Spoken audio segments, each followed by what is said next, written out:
third of our series of Asteroid talks is by Colin McInnes. Thanks, Martin, and thanks to Ian for organising such an interesting meeting today. I plan to talk about three separate ideas which are different projects which have run within my group over the past few years, but to try and string them together and address the question of the link between asteroid resources or space resources and space science. Before I do so, trying to link together asteroid capture, material sorting and large space reflectors, to acknowledge former PhD students and postdocs who worked on an ERC project which finished in 2014, and also some of our current work which is supported by the Royal Society. So I'll mention Andreas, Pau, Patricia and Danny's papers. I'll cite their papers as we go through. So the first topic I want to talk about is asteroid capture dynamics. So how can we grab material from near-Earth asteroids? We'll then talk about processing that material, turning it into metallic grains, and then potentially turning that into thin film reflectors for space-based astronomy. In terms of the astrodynamics, which is my kind of research field, capturing asteroids is relatively straightforward energetically. If we optimise our trajectories such that we use the 3 or 4 body gravitational interaction with the asteroid, Sun, Earth and potentially Moon, then we can find remarkably low energy capture trajectories. We then have to engineer them, but if the delta V's are relatively modest, then energetically this is very plausible. Because the asteroids are big, the total impulse required is significant, but with kilowatt scale electric propulsion, that's a very doable proposition. Within the studies we've done, we've looked mostly at manifold dynamics, which we'll talk about just in a moment. We've also looked a little bit at grazing aero capture, which gives tremendous leverage even when you take into account the ablation of the asteroid, but clearly that has pretty major risk issues for large objects, although for small objects it's not, because they would vaporise anyway if they plunge too deep in the atmosphere. When we looked at this as part of the ERC project, going back to 2011, and we looked at the resource map, this is kind of old data because the population model has been updated, but the data we had at the time of looking at a pretty simple model for a kind of multi-impulse transfer and then integrating that through the asteroid population model, then we can get an estimate of the resource return for a given investment in delta V. Now, if we take a delta V equivalent to escaping from the Moon, about 2.7 kilometres per second, then it's about 10 to 13 kilograms of material available, and that's the kind of red contour there on the left-hand side. But the difference between asteroid mining and the Moon is that we don't have that minimum investment in delta V required to get material. We can start to chip off the population with very small delta V investment. So if we go down to 100 metres per second, we're still getting about 10 to the 9 kilograms of material within the entire population. As I'll show in a moment, if we look at manifold dynamics, then the delta V's can get down to tens of metres per second, and we can start to harvest the smallest, most energetically accessible asteroids. And we can do that potentially relatively easily. So in terms of capturing asteroids, one of the most energetically straightforward ways of doing so is using the stable manifolds of the Lagrange points. On the far side of the screen, there's a kind of schematic of the behaviour of the restricted three-body problem, where we have a halo orbit at L2, the trajectories which will pass by L2, moving close to the Earth, others are reflected off. But there's a family of so-called stable invariant manifolds which wind on to periodic orbits around the L2 point. And so the trick here is to use this called Lambert arc, the two-impulse arc, where we take the asteroid on its nominal orbit, which misses the Earth. We apply an impulse, and we then nudge it onto a stable invariant manifold, and it then naturally winds onto an orbit around the L2 point. And so I'll show you just in a moment, there's a list of easily retrievable objects which get down to less than 500 meters per second of delta V. But again, even though the delta V is small, the asteroids are still quite big, even for kind of tens of meters, and so the mechanical impulse is significant, and so we would likely need electric propulsion to do so. As well as the stable invariant manifolds, another trick we looked at, which we published just last year, is using cam tori. Now, this method It's thought to be the method, or one of the potential methods, by which the outer moons of the gas giants were captured, so-called sticky orbits. So this is an example of kind of astronomical engineering, of borrowing from astronomy for engineering asteroid orbits. And on the far side here is a hypothetical object which is wandering in near-Earth space. It's entering through the gateway L1 here. This is the zero velocity curve for the three-body problem. And for that example, to close the gateways L1 and L2 and to trap the asteroid would take about 500 meters per second of delta V. What we can do, though, is if we apply an impulse at the right place and the right time, then we can trap the asteroid inside a so-called cam torus in phase space. And in doing so, the asteroid energetically can escape through the bottleneck at L1 or L2, but it doesn't. You can demonstrate the so-called Arnold diffusion timescale is extremely long, and so for practical purposes, the asteroid is trapped, it's captured in an orbit around the Earth, even though energetically it can still escape.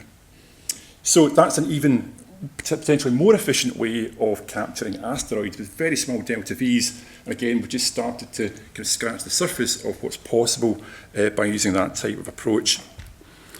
Just in terms of kind of numbers, this was a paper from 2013, and we published a list of a family of easily retrievable objects, or EROS. And the top rank number one, 2006 RH120, it's a tiny little delta V, but kind of 50, 60 meters per second, to nudge it onto a stable manifold to get it onto a southern halo orbit at the L2 point.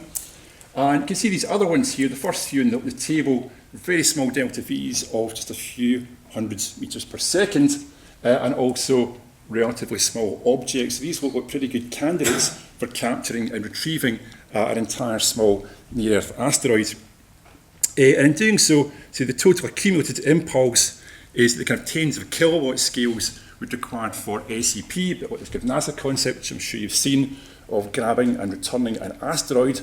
I'm always fascinated by this artist's impression, because the asteroid is just a little bit smaller than the capture device, rather than being just a little bit bigger than the capture device. As well as doing this manifold capture in the Sun-Earth system, we've just quite recently started on a new project looking at doing direct capture into the Earth-Moon system. So here we've got the family of the invariant manifold of the Earth-Moon L2 point, and we can do the same trick. We can apply an impulse or a low-thrust arc, and we can bring the asteroid onto a stable manifold, and it winds onto a halo orbit at the Earth-Moon L1 or L2. This is a little bit more tricky because, of course, the Moon's rotating around the Earth, and so the manifold family is kind of fire hose which is spiralling around. What we found here, which is really interesting, is the delta V to do a direct capture to the Earth-Moon L1 or L2 point for some targets is cheaper than going to the Sun-Earth halo orbit and then transferring into the Earth-Moon system. So if we're interested in a kind of human gateway at L1 or L2, then this is a way of getting bulk material directly to a gateway station in the Earth-Moon system, again with fairly modest delta V's. So if we believe then that we can, through some subtle astrodynamics, we can capture objects at pretty low delta V into the Earth-Moon system, then how could we process the materials? Well, again, we're trying to exploit the physics of the environment here to minimise the engineering intervention. And we played about this idea, which is we would take the material from the surface and we would kick it off the surface with a small impulse, and the ballistic arc of the material as it falls back to the asteroid surface is perturbed by solar radiation pressure. So the less dense particles with a higher area to mass ratio are more strongly perturbed, and they fall further downrange than the heavier metallic grains which fall uprange. Now, to make this work, it has to be at the right solar phase angle, so we can imagine a little rover moving over the surface, grabbing material, throwing it out the back, and then a series of other rovers going along behind, essentially with buckets, with bins of mass of different densities. So in principle, if we could sort out heavier, denser metallic grains, then what could we do with them? Again, this is where I really start to kind of wave my hands. In principle, if you have metallic grains you can turn them into thin metallic film. It was a study back in the 1970s funded by NASA for lab-based experiments of producing thin metallic film for solar sails. Essentially, you evaporate your metallic grains onto cold rollers, and then you peel off the metallic film. So if you want to build a big reflector just now, like the IE from 1996, you have to package it, launch it into orbit. But could we, for example, have a very large reflector, kind of 100 metre scale or more, but which is a parabola, but again using solar radiation pressure. So rather than having a mechanical structure which holds the membrane in a parabola, can we use radiation pressure to build it, to push it out into a parabolic shape? In principle, you can if you go through the mathematics of it, and if you can manufacture in a distribution of reflectivity, so the edge of the membrane is a little bit more reflective than the centre, for example, with a particular form, then you can have a parabolic shape only by radiation pressure, and then just a hoop to provide the edge tension. So potentially you could build very large thin film reflectors, but at very low mass, just by using light pressure to deform the membrane into a parabolic shape. You also notice as well that this only works just now if you're pointing towards the sun, which for astronomers isn't particularly helpful. We are, however, just looking just now at a case whereby the disk is pointing away from the sun line, but we use a more complex reflectivity function, so we still get a parabola. So putting all of that together, again, if we put a bit of hand waving, maybe in the future we can go out, grab an asteroid, use some subtle astrodynamics, bring it back to the vicinity of the Earth, process the material, and turn it into large thin film membranes for space-based astronomy, for solar sailing, for planetary exploration, or for other applications. So again, just in conclusion, we definitely can capture near-Earth asteroids energetically. It's relatively straightforward. We could turn them into metallic grains by using radiation pressure as a mass spectrometer, and maybe we could turn them into very large thin film mirrors for space-based astronomy in the future. Thanks for your attention.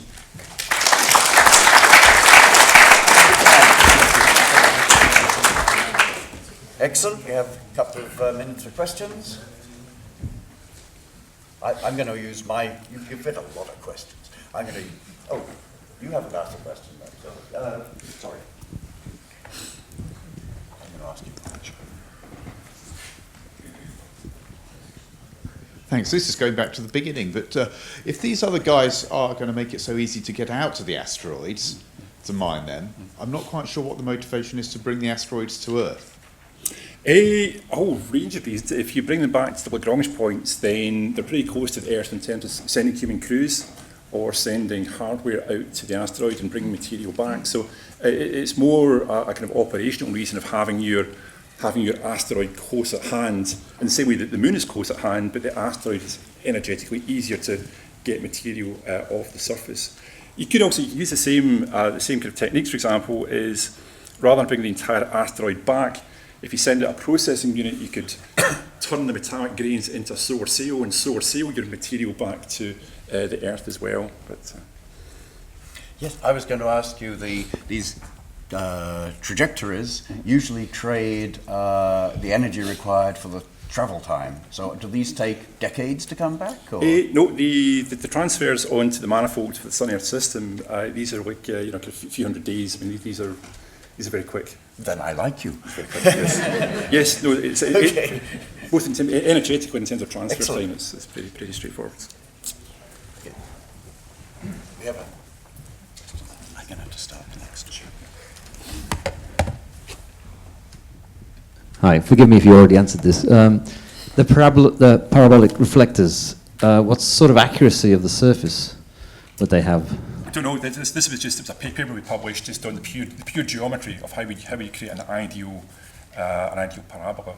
In terms of the kind of RMS error, don't know. That's TBD, as I say.